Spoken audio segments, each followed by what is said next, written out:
Controversy in West Hollywood. Flags lowered at half-staff in response to Kirk's death have created some concern, some saying doing so goes against inclusivity and gender equity. All right, it's 6 here. Lolita Lopez is live in West Hollywood with how the city is responding to the criticism. Lolita.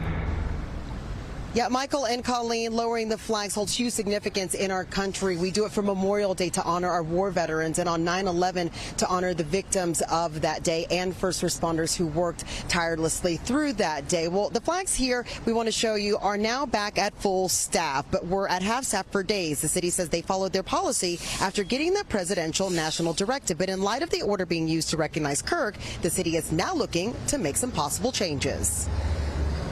Octavio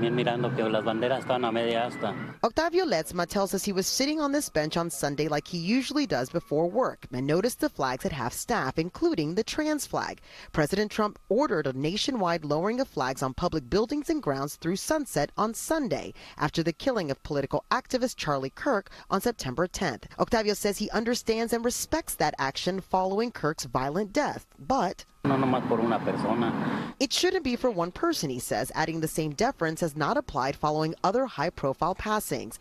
This sign makes a bolder statement about the lowering of the flags, reading in part, "Shame on West Hollywood for honoring Kirk," calling him racist, transphobic, and homophobic.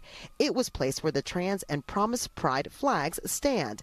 Kirk's views have promoted a traditional ideology, often in contrast with the LGBTQ+ community. We will follow the directive of the president when it comes to how we recognize the U.S. flag. And this is a policy that's been long established for the city on the books prior to this administration. West Hollywood Mayor Chelsea Byers explains why the city lowered the flags. Other states like New York and New Jersey did not follow through with the president's order. Neither, it appears, did the city of Los Angeles, as noted by this post from the Los Angeles Fire Department last Friday, which reads in part, "Flags shall remain raised to full staff each day and should not be lowered to half staff unless directed by the mayor." Byers says they are looking into their policy. We have to look at this policy and see what other flexibility or discretion we're able to bring, knowing that the president is going to use this policy to honor people that may not be consistent with the values of the city and the impact that that has on individuals here.